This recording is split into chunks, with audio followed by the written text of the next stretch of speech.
the myth of the self-made man or the self-made woman is just exactly that. It's nonsense, in fact. We all stand on the shoulders of the people who come before us, the ones that have supported us. Meet Toby Jenkins, Olympic athlete turned high-performance coach. He's helped CEOs, elite teams, and everyday humans rewire how they think about pain, pressure, and purpose. If I smash glass on the floor and say, let's do some motivational walking, shoes off, who wants to go? Everyone laughs at me and says, no thanks. But if I say, okay, let's change one thing, bring to mind the person or people most important to you in the world, they're in distress, they need your help, would you be willing to walk across the glass? Instantly. Sure. What does that show us? What it shows us is that, one, we're terrible at pointless pain, but two, it shows that humans are... Toby Jenkins, welcome to The House Story. Thanks, Tate. Great to be here, mate. Looking forward to it. I'm very excited to chat today. Toby, you, for those that don't know, you're a high-performance coach. You support CEOs, you support ex-soldiers, you support a range of diverse individuals. Why don't you tell us, for those that don't know, who you are? Yeah, so it's an interesting question, actually, because, my name is Toby Jenkins. I would say who I am is my core values, which are love, gratitude, humility, exploration, and contribution. Purpose in life is to change the world's relationship to suffering. I have my own experience of that I'll share, no doubt, as we talk through this journey. But to me, that's really distinct from what I do. So who I am is values, purpose, and suffering. What I do is I'm a father, I'm a husband, I'm a friend, I'm a colleague. Yes, I'm an executive coach, performance coach. I do leadership training and development in companies and run programs around developing psychological flexibility, particularly for resilience and performance and fulfillment. And so, we all wear many hats. And so who I am versus what I do, I really try to decouple those things as often as possible. Take me back to you as a child, Toby. Early days, what do you think generally that journey was like? Yeah, look, I mean, early days, I feel I grew up in enormous privilege. I was the son of two doctors in Brisbane and, one of five kids, so big family and, really close family as well. So that was great. And, we grew up with wanting for nothing and exploring the world and really a very happy childhood and always curious about how the world worked and how people worked as well from very early days. Always drawn to, philosophy and spiritual traditions and religious traditions as well. Not that I particularly subscribe to any, but I'm fascinated by them all. And then, through primary school, high school, did well academically. I loved my various sports. Tried everything, really. I was one of those kids who would have a crack at whatever was put in front of me and loved it. And after school, you went into? Yeah, so after school, went to university. So I started playing water polo, which it was where I went to the Olympics in Athens in 2004 with water polo. And that was so I started that in year 8 and then played it all the way through high school, as well as a bunch, rugby, basketball. I tried running. I was never a runner. I was terrible at running, right. But I enjoyed it anyway.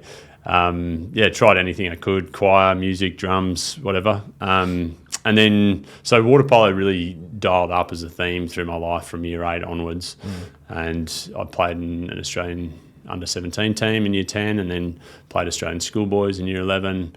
Was playing in the National League at that point as well. And then after school, I was offered a scholarship down at the Australian Institute of Sport down in Canberra. And so that's what I did. I went down there, shut up shop, moved south, and that was a really challenging year in lots of ways. And at the same time, I was always interested in study as well. So originally through school, I thought I'd be interested in genetics, and I was fascinated by science. And really the commercialisation of that was where I thought, this could get interesting. In the end, the science just took too much time away from training. Okay. So I sort of parked that and just stuck with business and commerce. And so, straight out of school, was down to the AIS, started my study at the ANU, Australian National University, and then was studying while I trained with what was effectively the national squad at the time, or parts of the national squad at the time, in the lead up to Sydney, because Sydney had been announced, Sydney Olympics, and the fever was was intense, and everyone was vying for spots and all that kind of stuff. So it was an extremely challenging year in lots of ways, because I was in a totally new environment, unsupported by the tradition. And really I'd had this enormous support in my family all along, and so it was the first time away from home. And also I was the youngest on residence at the AIS at the time. So what did that mean? Just meant that everyone else was substantially more experienced and better than me, frankly. Yeah, right. And so, I sort of worked my way through that year, and trained as hard as I had ever trained in my life, as you can imagine. And a part of that was just, a real sense of, am I good enough? Will I ever be good enough compared to these other players? And it was a really challenging environment at times, as well as the excitement and engagement, still pursuing this thing that I loved. I loved the game. And at the same time, I still made an Australian under-20 team that year, and so I travelled with that, but got rejected or missed out on selection for numbers of the senior squad, and that was really challenging. Was any reason why you got rejected? Oh, simply not good enough. I mean, this was a home Olympics. The best players in the country were hanging around to have a crack at it, and the intensity was dialed right up, and I was the youngest guy in the squad, or pretty close to the youngest guy, certainly at the AIS with the water polo program. And so, competition is fierce. And the kind of spot that I was playing in, the position I played was centre forward. And I mean, to be honest, by the end of that year, I was nearly done. And I hit this moment actually where we had, so it was September in 1998. And we had a camp with the Serbian team, and as I say, I'd trained the hardest I'd ever trained up until this point. And I was in the squad. I was living there, so I was a part of it. All these players had flown in from all over the country. We had 30 or 40 of us in a room at the top of the AIS. And I don't know if you've ever been to the AIS. But I have, actually. You have? Yeah, cool. Grew up in Canberra. Yeah, awesome. Okay, nice. Yeah. So there's a room above the indoor swimming pool, you might recall. There's a meeting room. And we were in this meeting room. And I was... the coach had set up the camp and said, is everyone sorted? Please stick up your hand if you don't have a uniform. I stuck up my hand and I said, I don't have a uniform. And he said, Toby, you haven't been officially selected in the squad. You're here to train because you're here at the AIS. So you can train. You won't be playing the training games. You won't be playing the official matches up in Sydney next week either. Wow. But get amongst it. And at the time, this was, in front of, some of my great mates from around the country, as well as certainly some of my heroes. And I thought, suck it up. Nothing else to do. I'd keep going. And so I did. And, fast forward a week, there was another meeting, same room, same crew. And, everyone was getting ready after this week of training to now go up to Sydney to play the games. And the coach said, okay, who here doesn't have travel and accommodation arrangements? And, sucker for punishment, I stick my hand up and I said, I don't. And he said, Toby, you're going to have to make your own arrangements. And, these stingers in front of the group, right, pretty hard to cop. And particularly, given I was already feeling, would I be good enough? Would I ever be good enough to really make this squad or the team and that kind of stuff? And so I spoke to one of my mates and said, Tommy, can I stay, with your folks and come up with you? And he said, yeah, sure, come on up. Of course. And so I went up and the assistant coach said, if you're going to be here, you can record some of the games and stuff. And I figured there's nothing left to do in Canberra. Time to get to Sydney. So I went up and found ourselves, the night of the first official game under the stadium. And in another meeting room, there's a theme to this, in another meeting room, the coach had gone through all the game strategy and game plan and stuff, and all the guys were warming up on land. I was standing up the back just watching and observing. Yeah. And he said, "Rightio, guys, time to head out to the pool." And so I sort of turned and stepped out of the room and into the hallway. And all of a sudden I felt this like hand on my arm. And I turned around and the vice captain, Nathan, grabbed me and he said, and so Nath was voted one of the most dangerous players in the world in 1998 at the World Championships earlier that year. Jeez. He'd played professionally, in Spain, and he'd just been home for a couple of months. So I really didn't know him particularly well. It had been a couple of months. But certainly someone who I admired. And he grabbed me by the arm and he opened up his bag and he pulled out an old T-shirt that looked a lot like, the uniform that the guys had on and an Australian water polo logo and stuff, a little bit older than what they had. But he said, "Oh, Toby, I want you to have this shirt. I've been watching, I've noticed the effort you're putting in, and it still gets me now, right? But he said, I want you to have this because one day you're going to earn this your own for yourself." And that was it. That's a big Handed me moment. this T-shirt, walked away. And, in hindsight, there's a couple of things here for me. One is, I'm really proud of the 18-year-old Toby and the choices he was making at the time to really push through what was an enormously challenging environment and continue to pursue this dream that he had. And then the second part of that for me that I find really interesting is obviously, Nath's awareness of, here's this junior player, youngest in the squad or certainly one of, Yes. really very low in the ranks, and here's he as a leader in this group, position of privilege and power really in the dynamic, at least in this squad.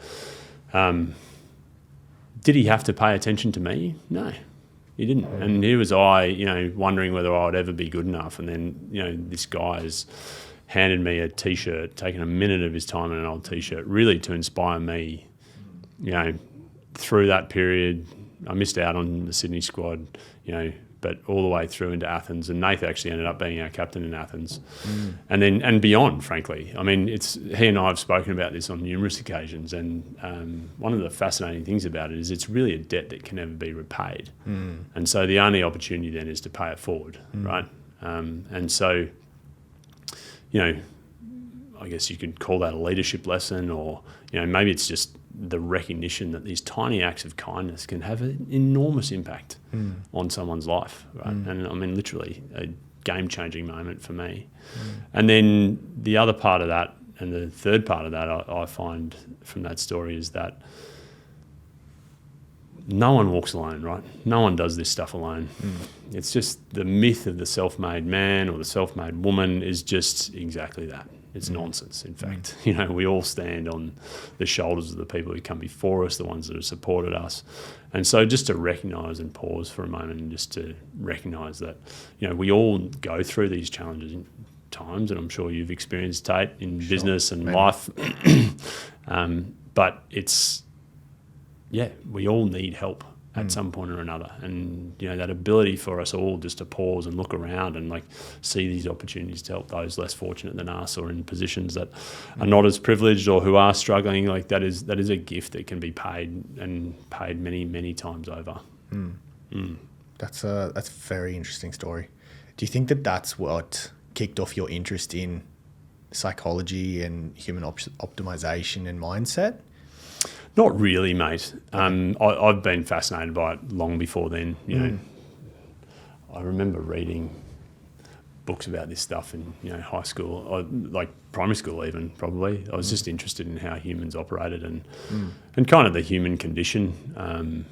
I remember I think I won an academic award in year 8 or 9, and I went and, which meant I could go and choose a book. The school gave you a voucher to go choose a book, and the book I chose was a book called Universal Wisdom, which was like... Oh, wow, okay. Yeah, which in hindsight, I don't even know if I've ever read the whole thing cover to cover, but in hindsight was, the author's distillation of a whole bunch of different philosophies and how they all interlink and interweave and what are the common themes and commonalities amongst all of the traditions that we, inevitably subscribe to from a spiritual standpoint or from a human development standpoint. And, there are enormous commonalities, kindness being one of them. Kindness, love, fear and suffering is also another commonality. But so I've been fascinated by it for a long time, but it's just one of those powerful moments, right, where back to that particular instance where, a small act is a huge, at the right time, at the right place, is just a huge lever in terms of would I have got to an Olympics? I don't know. I don't know if I would have without that gesture, because did I believe in myself? Well, sometimes we don't, and sometimes we need someone else to believe in us to, step up into what we think might even be possible. I feel like everyone's had a moment or several moments like that where they've had someone that maybe without even knowing just gave them that little bit of support that meant so much more in that specific moment. Yeah. Yep. For sure. I mean, no one can get there without it. No. From birth, we are all blessed by the conditions. Like, to be alive now is a reflection of the fact that we've been supported to this point. And that can, and that's, and you see people in really challenging situations, and it's incredibly important for us all. And I actually think, if you take a mindset approach to this, or a leadership approach, or however you want to think about a human approach, really, is that it's the service of others that is where fulfillment lies ultimately. It's not, if we can get out of our own heads and into the worlds of others and support, then often the gift is to the giver, not necessarily, it works both ways. The more we give, the more we get. So, yeah. Were you doing any research or anything like that into mindset when you were preparing for the Olympics? Yeah, definitely. A lot. I mean, I was working with a psychologist. The funny thing about preparation for an event like that is you end up in a multidiscipline environment where the athlete sits at the middle of it, sure, but there's physios, there's strength and conditioning coaches, there's psychologists, there's athlete career advisors and wellbeing advisors. You've got your coach or multiple coaches at different levels. You've got your club, your state, your national. You've got a swimming coach. Like, it's one of the lessons, in fact, I really take from that time is that to see the development not in the hand, like often people would, I think, outside of looking in, would assume that the coach plays the primary role, and they definitely play the primary role. But the other part, and I think one of the things I stumble upon and looking back, is that I got really good at asking for help from other people. And so by that, I mean, if I was trying to put on muscle, I would go to, this guy who was our strength and conditioning coach. He put on more muscle than anyone else I had ever met in a shorter amount of time. He was a discus and shot put guy, Chris Cavillier, lovely bloke. Yep. And he and I, it became a collaboration. Like, how do I put on muscle? How do I get stronger? And what are we going to do about it? And same deal with swimming. I was fortunate enough to get included in some squad sessions with Shannon Rollerson, who was an Olympic gold medal swimming coach. He'd coached Jodie Henry and Alice Mills and a bunch of others to Olympic gold medals. And it was like, wow, if I'm going to learn how to swim faster, I'm way better off speaking to Shannon than I am to my water polo coach. My water polo coach can help me with water polo, definitely. And he was great. And again, super collaborative. But then psychologists for psychology, nutritionists for nutrition, there's no point expecting, there is no one sort of single source. And looking back, I see that as, people often talk about time management and productivity and that sort of stuff. And I think, my hack to that, and in my view has saved me decades, is to ask someone who's already walked the path, who knows more than you, and learn from them, right, in the specific area that you want, and then accelerate your learning curve. And don't expect one person to have all of the answers. And that to me is just, I mean, again, another example was a guy who'd moved to Brisbane. He'd played 400 games for Australia, was an amazing centre back and centre forward for Australia. That was the position I was playing. And I said to him, mate, would you be willing to do, if I come to training 20 minutes early, could we do 20 minutes of centre forward drills before we start? And so we would. And I mean, a bit of a funny anecdote was he got me walking around university. He said, mate, what you need to get stronger in your forearms, go find yourself a shot put, and you got to walk around with a shot put in your bag, and I want you carrying a shot put all day, every day. So I'd be like rolling this shot put around my hand in university lectures.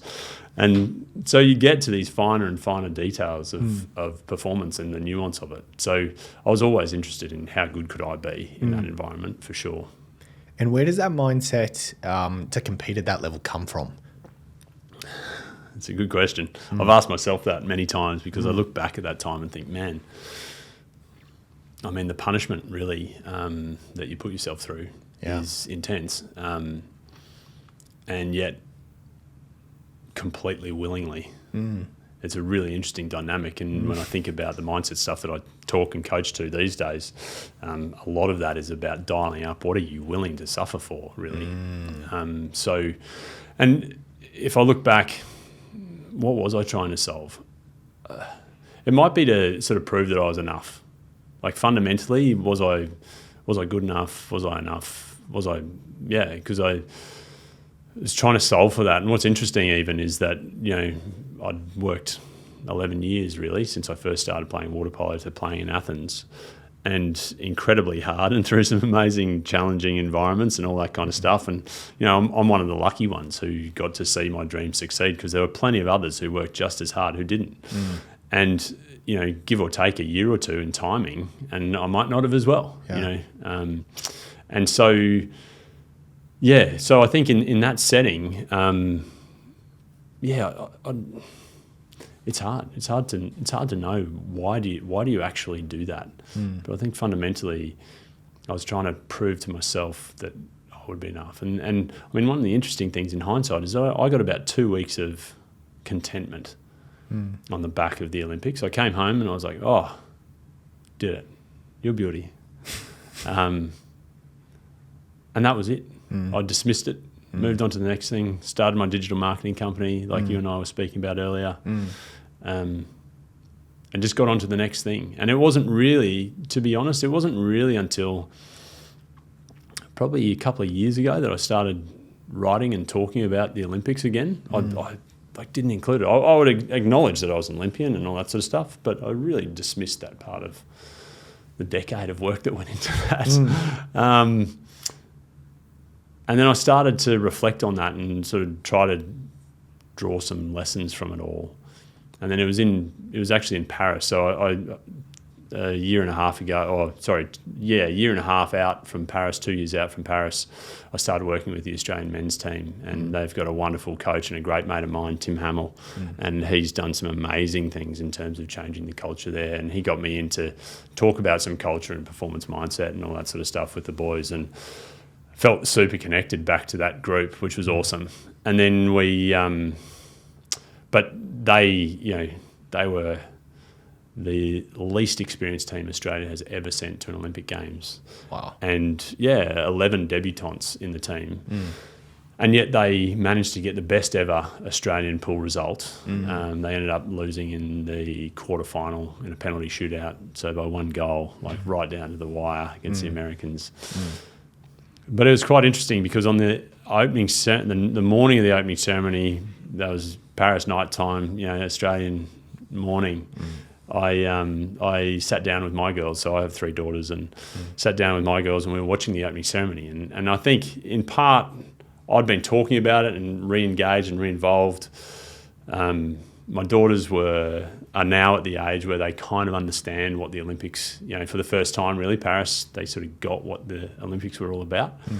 And then I was sitting on the couch watching it, and I saw the boys, and they were on the the boats on the river, and I just started welling up, and I was like, oh man, this is like so cool. And this was 20 years on from Athens, right? And it started to get quite emotional. And then later on that day, I was going to went to deliver a workshop to the executive MBA course out of QUT. So drove into town, being an athlete, I get there an hour early because I want to practice some stuff and see the arena. That's just how I'm wired. Yeah. And I sat there, I arrived in the car park, and I'd been reflecting about the Paris, this opening ceremony was on, and I just started bawling. Like I cried for like 5 or 10 minutes just sitting in the car park. I was like, wow, where did that come from? It's hard to believe. And then I went up and practiced my stuff and delivered the workshop with this group of exec MBA students and shared with them, hey, this is the 20 years on since, my experience of the opening ceremony in Athens. I know these guys and I know what they're experiencing now, and I've just been in the car park bawling my eyes out. It's not that there's anything wrong, but just like clearly there's some emotion here and reconnection to this experience that I hadn't sort of hadn't really factored in, to be honest. And then even later on that night, and I went home and told my wife about that, and I was like, oh man, it just feels a bit surreal. Went home and told my wife, and then later on that night, I found myself still emotional and in this real turmoil, and I closed the door in the bathroom and sat down on the toilet, and was just sobbing again. And I was texting my family and just said, to my mum and my siblings, Dad's passed, but to my mum and my siblings, I'm just so glad you were there. Because, even now I get emotional about it, but because it would have been so hard for me to explain just what this event was about had you not been there. And in fact, impossible, really. So, enormously grateful to them for being there at the time, and, still that they are, it's been amazing to share that part of the journey with people you love. Do you think that it only hit you so much later because you were just in that moment then, and it kind of just a realization of, that was actually me many years ago? Yeah, I think it's a bit of a combo of things, really. I think, in a lot of ways I just shut the lid on the experience at the time. And I've since spoken to a bunch of other athletes about this, and Olympians particularly, and it's not uncommon. When you say shut the lid, you mean like as in you were just moving so fast during and afterwards, and you just didn't get time to think and process it? Well, I did. I took myself away, a couple of weeks after I got home, took myself away down to the Gold Coast, literally by myself. And I guess I thought I'd processed it somehow, but then, the reconnection or a bit of maturity and a bit more of an expanded perspective. And frankly, a big part of, the Olympic post experience is that I was disappointed. I was disappointed in how I played. I was disappointed in the result. And, we came 9th. Respectable, probably on par with the performances that we'd put in. But, we'd also beaten most of the teams at one point or another in the cycle, but we just had never really, nailed that consistency. But that's an odd thing to say now, 25 years later, 21 years later, that you'd be disappointed, that being the key takeaway from the Olympics, or was disappointment. Most others, I would imagine, would look and say, well, holy smokes, you made an Olympics. But the thing is, you train so hard to look at the black dot on the white page, right? And we all do this in our own ways, whether you're building a business or trying to change your health or whatever. We all keep looking at the black dot on the white page, trying to improve this black dot without expanding our awareness and of what is around us, and and the things that we do have going for us, or the things that are working well. And a key part of what I talk to my clients about in most sessions is, what are your wins? Because in performance, you're always looking for the next edge. You're always looking for the next improvement. But really what we all work with is this yin yang of experience, isn't it? So we've got the white teardrop with the black dot. We've got the black teardrop with the white dot. And the two are inextricably linked. We don't get one without the other. You don't get love without suffering. You don't get triumph without trial. You don't get highs without lows. How do we work with this whole duality of experience is really challenging. And so in a lot of ways, I just think it took me 20 years to come to grips with and come to an appreciation of just how much effort I'd put in. The fact that I got there, the support that was required for me to get there, as well as and accept that, the disappointment is the disappointment. That is the black dot and the white teardrop. Like, that's life. Welcome to the real world, Toby. You know, like, and I've had this conversation with Olympians who've just come home from Paris and Olympic coaches and stuff as well. And, you know, I wish I'd said this at quarter time, or I wish I'd said this, or I wish I'd done that, or I wish this hadn't gone. And it's really hard, I think, to speak publicly from that point of view, because most people think that's just madness to be come home from an Olympics and be disappointed with the experience. And I'm not saying that's universal for everyone, but I know medalists. So once I kind of had this realization for myself, I started talking to more Olympians particularly and found out, like, a silver medalist who spent the next 10 years, you know, crying themselves to sleep because they felt like a failure because they hadn't won gold. One person I spoke to, a multi-Olympic gold medalist, was disappointed that they hadn't stood up for themselves in the training environment. And it's like, wow, holy smokes, like, how do you have these experiences? And my assumption was these people had, you know, they'd come home completely content. But this conversation just doesn't happen. And so they haven't. And I mean, there's a lot more awareness now around well-being and a lot more focus on it. But it's one thing to have awareness of it. It's another thing to have a conversation around it. And it's quite another to come to grips with it. So what is it? Is it almost like a fear of failure throughout that journey, that you're just never going to be enough? Yeah, I think in part that's the driving force, right? Like, you don't want to fail. You want to try to prove to yourself or someone else that you are enough.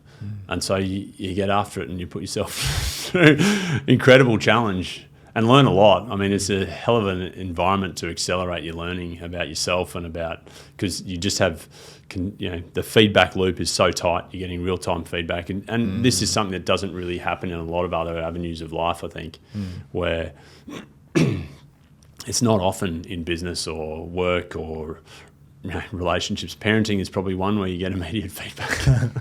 I get that all the time from my girls. But, you know, the tightening of the feedback loop in a sporting context is, you know, you're iterating so many times and you're compounding so many tiny reps and you're getting feedback all the time. But all of those are necessary in order to get to where you need to go, right? To perform the way you want to perform. I mean, it's interesting. I talk about it as invisible increments. So we have, you know, if you think about trying to get stronger in the gym, if you're doing 10 reps, after no individual rep do you notice any noticeable difference. In fact, after no set of 10 do you notice any noticeable difference. You have to do all of those reps and do them for a sustained period of time to then look back and notice that you've actually got stronger. And this is the truth of nearly all decision making. It's the truth of all improvement and performance, is that what are you willing to do the reps on? Because that is where you will outperform, it's where you'll out-deliver, it's where you'll... And if you can figure that out, if you can look inside and figure out, well, what do I deeply, deeply care about, and care about enough that I'm willing to do the reps on it, then what you get is, people doing extraordinary things. I mean, humanity is extraordinary. We you know, if we can dial up... There's an analogy I often use in my workshops where, you know, if I smash glass on the floor and say, okay, hey, Tate, you know, let's do some motivational walking, shoes off, who wants to go? You know, everyone laughs at me and says, no, thanks. But if I say, okay, well, let's choose one thing, let's change one thing. And that would be bring to mind the person or people most important to you in the world. They're on the other side of the glass, they're in distress, they need your help. Would you be willing to walk across the glass? Instantly. Sure. From absolutely no, Toby, to yes. What does that show us? What it shows us is that, one, we're terrible at pointless pain. And so we really shouldn't do it. Like, that's where the suffering really happens, the pointless pain. But two, it shows that humans are absolutely extraordinary in our capacity to not just endure it, but embrace it in service of the things that truly matter to us. And if we can get clear on what matters and what is on the other side of the glass, then we are extraordinary. And then the third part for me is that what's interesting there is that the pain doesn't change. The implications for your life, the cuts on the feet, you know, none of that changes. The only thing that changes in that moment is your relationship to it. So, and this is where, I guess full circle back to my purpose, but is where changing the relationship to suffering is part of the challenge here. How do we find what we care about? How do we understand who we are and what we actually want? Not what we've been told we want, but what do we truly want? And then how do we align our actions and our day-to-day compounding reps that inevitably are invisible, but over time, how do we compound those things over time? How do we? Yeah. How? Well, the first thing is, like getting back to who are you? Like, what are you? What do you care about?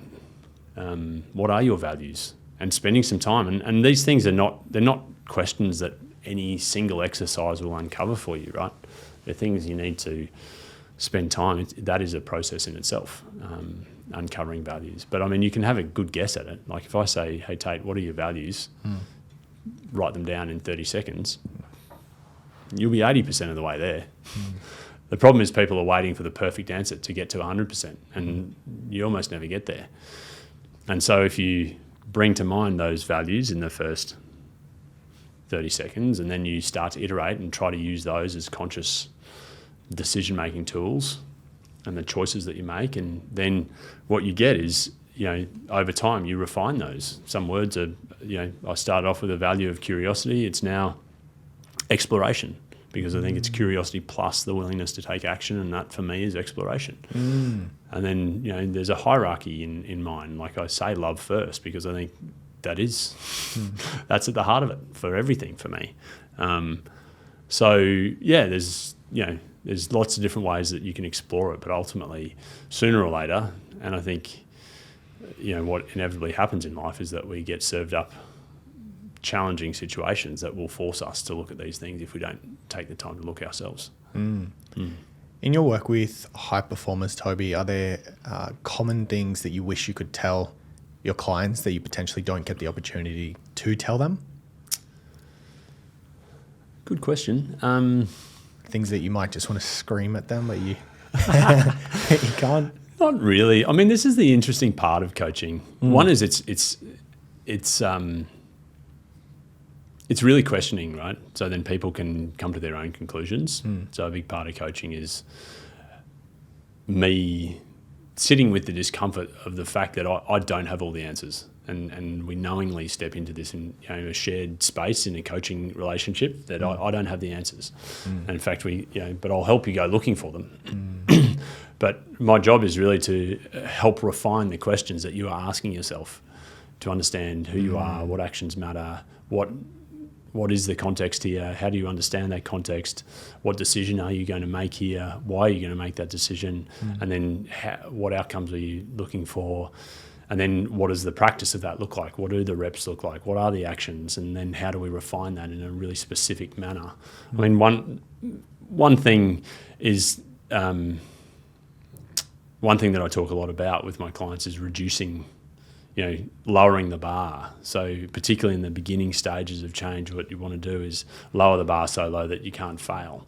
And this may sound counterintuitive from an Olympian, but the whole point here is, a lot of people say they're trying to change their health, would say, okay, well, to go to the gym means I have to go for an hour. Total nonsense. If you can break that down and say, okay, well, I'll go for a literally one walk around the block. I mean, I had a client who had a 17-year phobia of running. And in 30 minutes, we changed that, and she went and ran. And there were a whole host of things, her lived experience of what that fear looked like and felt like, and turns out that it was like an oblong on her chest, and helping her reconnect to what really mattered to her. And for her, that was role modelling for her children. This was about way more than just health, right? Or losing a couple of kilos. If you can connect to something that you actually care about, then you can connect the change to that. And then in that instance, we got super specific around the next action. So not all the actions, not running the marathon. Who cares about running the marathon? Was the next step. And that next step was running from the front door to the tree on the corner and back again. And, we dialed in exactly what she was going to be wearing, where she was going to be, who she was going to be with, who she would message to let know that this had happened. Anything you can do to get specific around the action, super important. And then, and she did it once. She did it a second time to prove that the first one wasn't a fluke. Sent me a selfie at the tree because that was the accountability piece. And it was interesting because we'd had this conversation in about 30 minutes. We'd sort of unpacked all this stuff around this running thing. And, we had another 30 minutes or, so to go in the session. And I said, okay, so when are you going to have this run? And she said, it'll be when the kids come home or after I've got to go pick up the kids, in half an hour, blah, blah, blah, blah, blah. And I was like, well, how about we just kill the rest of this session, you go home and do this run? She's like, okay. So anything you can do to break down the next action into super specifics, anything you can do to make it sooner rather than later. And an example of that is rather than having the meeting, booking the meeting. The next step is to book the meeting. So I'll book it and then I'll start getting prepared. Or it might be if you're stepping into a difficult conversation, what is your opening line? That's all I need. Like this morning, I've got a presentation this afternoon. This morning, I spent half an hour practicing my 3 opening lines because I know exactly what my closing line is. I practiced the last 10 minutes a few times as well last night and this morning, but I rehearsed my first 3 opening lines because I want to know where I'm starting because I know that my brain, I've got the workshop all nailed out. I know exactly what I'm doing, but if I can nail those first 3 opening lines and get to this first step of the workshop and the presentation, then I'm good. Because I've done this many, many, many times over. But I've got, 200, 250 people this afternoon. And so I want to nail the opening because that makes a huge difference. Yeah. And so that's where the rehearsal, the focus on the real specifics and in really, very micro examples, but actually that's where everything happens is in the micro. The micro does reflect the macro in that respect. The whole workshop will be set up by what I say in the first 3 lines, and that's over in 15 seconds. I feel like it's just speed to action, right? Sometimes I certainly found for myself that sometimes it's better to just try to get something done as fast as I possibly can, not because I'm not giving it the right amount of attention that it needs, but just because I know if I do it right now and do it quickly, it's not going to still be there in a fortnight with me trying to faff and make sure that it's 111% perfect, when in reality, my first instinct 9 times out of 10 was pretty damn close to perfect. Yep. And now I've just wasted 2 weeks thinking about something that I could have acted on way faster. Yeah. And I mean, that's how do you operate into uncertainty is to take small experiments is one of the words that I use a lot in my coaching is like, what's the next experiment here? Whether it's trying to rebuild a relationship or, the tools that I use from psychological flexibility, I've used to help a client of mine in a domestic violence situation to figure out what are the next steps. And it's all this experimentation.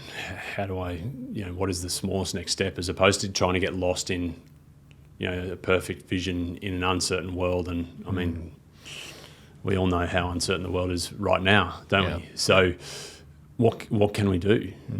We have such little control of the world around us, frankly, or anyone else in that world. We have very little control of our internal state as well. What the science shows is that we have somewhere between 40 and 50,000 cognitions a day. So that's thoughts, feelings, sensations, images, memories, whatever it is. We all experience that every single day. And so how on earth can we possibly control all of them? And a huge part of that is, and what the science of psychological flexibility talks about is acceptance with a capital A. So how do we accept that we have thoughts, have feelings? I come in here and I wonder if anyone's going to be interested in this podcast, right? I wonder if imposter is an old friend of mine. I always felt like I was the last one selected on any team I ever made. So I've learned to work with that and try to bring that into rooms with me, or when I'm getting up on stage, it'll show up again for sure this afternoon. But it's part of the energy that I can use then to deliver a message that I deeply care about. So that's a part of it too. What's a common mistake that you see high performers making?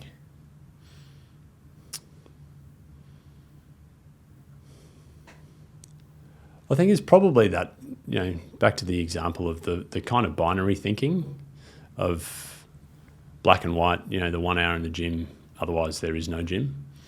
So again, how do you break it down? How do you make it smaller? How do you make it less risky, less of a time suck? I think one of the things that I do tend to challenge with people is this idea of balance. I don't know that balance is something that ebbs and flows. My preference is alignment. So how do you recognise? So one of the things that people often say is, I don't have time, say, for training, or I don't have time for, I've got too much on at work, or, there's this real tension point between these various buckets, all of which are important to us, right? Work matters, relationship matters, health matters, as well as a whole host of other things. But if you can see how all of these things are in alignment with one another, and by that I mean the fact that you go, or the fact that I go for a swim, means that I am a better dad, I'm a better husband, I perform better at work, I'm more effective and more productive with my time when I am there. It is not this tug of war or trade-off, in my opinion. If you can bring it into alignment and recognise, and then what you get ultimately is better performance across the lot. So if I stop nurturing the most important relationships to me, that's a fail in my book. My definition of success is, all my high importance relationships, I love them. I feel loved by them as well, and it's a two-way street, and that's super important to me. My health is also super important to me because that underpins everything I do, the energy I can bring, the presence I have. If I feel good, if I am fit and well, then I am better across the board. And also if things are going well at work, I'm doing work that I love. It's taken me a long time to really find this thing that I love, but now I feel so lucky, and I do work every day that I feel can have an impact or may have an impact on people. So I feel really fortunate in that. So all of these things are in alignment, though. They are not in competition with one another. So the better I can get at recognising that alignment rather than seeing it as trade-offs, then the less internal tension I experience, to be honest. I mean, one of the things that's interesting in sport that often doesn't make it over, or is beginning to make it over into, the business landscape, but also relationship landscape too, is that the better you get, the more important recovery becomes. So as you train more, your ability to train more is reliant on your ability to recover sufficiently to train as well, as intensely the next day. And that is how you go up this compounding curve, is up and down, train, recover, train, recover, train, recover. So it's not a linear process. There are setbacks absolutely in that process too, where you have to take multiple steps back. And we keep having this myth of linear progress, and a dangerous one. So how do we see recovery? And by recovery, rarely is that sitting on the couch with Netflix and a packet of Tim Tams, as much as I'd love to, right? More often it's coming back to what really matters to us. The best form of recovery for me is going for a surf. If I go for a surf, I'll invite my brother. So suddenly I'm doing surfing, and surfing is almost a spiritual practice for me.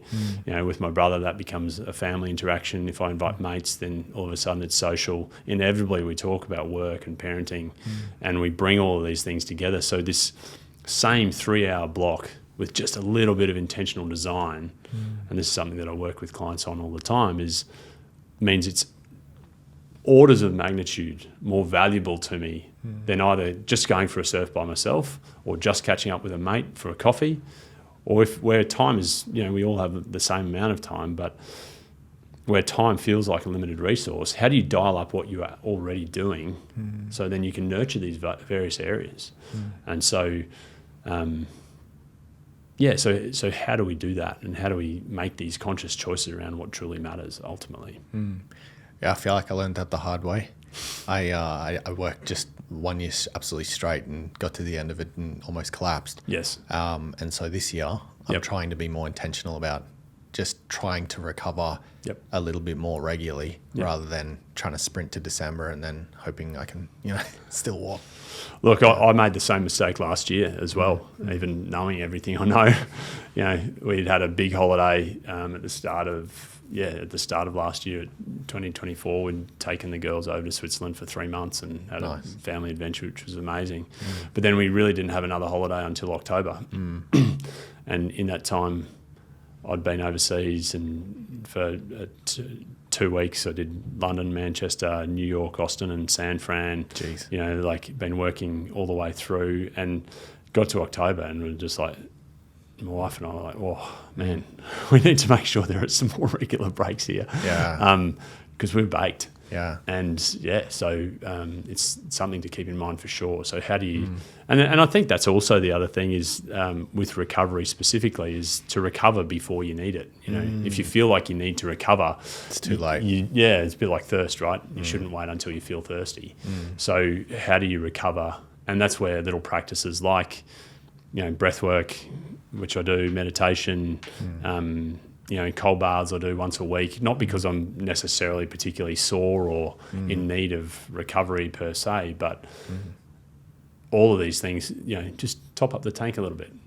And that's the way to sustain performance. And if you think about performance as, really you need to expand. I think we all need to expand our time horizon on what performance is and what success looks like, because it's not just this financial year, it's not this quarter. It's like, how do I manage this and manage myself in order to be present, available, energetic, to serve the people I love, to strive for the things that I care about, goals, outcomes, whatever it is, right? Contribution you want to make, all that stuff comes back to managing ourselves, our own energy, our own time, our own priorities. True. Yeah. In the service of others. My staff think I'm crazy because I drive up to the Blue Mountains probably once a fortnight. It's about an hour and a half away, but I just love getting into nature. Obviously, I sit next to a screen all day. Yes. And do massive hours, and so on the weekend, nothing's better than just going somewhere where there's less screens. A lot of trees. There's a lot of truth in that, Tate. So any opportunity to get outside, and even just little things like along those lines too is, if you've got phone calls, walk. Yeah. I had a client who did 1 million steps. Jeez. Just by taking all his phone calls walking. Why not? Or ditch the video calls. They're a massive bandwidth suck anyway. They are. And often the data, I find anyway, personally, I feel like I get more nuance and more fidelity on a phone call in terms of what someone at the other end is actually experiencing or, their emotional state or whatever it is on a phone call than I do on a video call, because we're all too busy. And it's literally a thing called impression management where we're trying to even if you hide self-view, everyone's sort of managing their own impression on a video. But if you're on a phone call, you can just really tune into the voice. And so switch video calls, turn them into phone calls, walk at the same time, or go sit in the sun. I mean, again, these tiny little things, very rare, and very, very rarely is it anything new. Yeah. We're drowning in information. Yeah. Do what's already served you in the past. If going to the Blue Mountains works, do that. Almost never am I suggesting anything new to clients. Nearly Usually always stuff it's like, they know. what have you done in the past? Yeah. What brought you energy? Cool. Let's figure out how you do more of that. Interesting. If this were your last podcast, Toby, what's something of value that you'd want someone to take out of it? Mate, it's a question I ask myself all the time. And that one question is, what if this is the last time?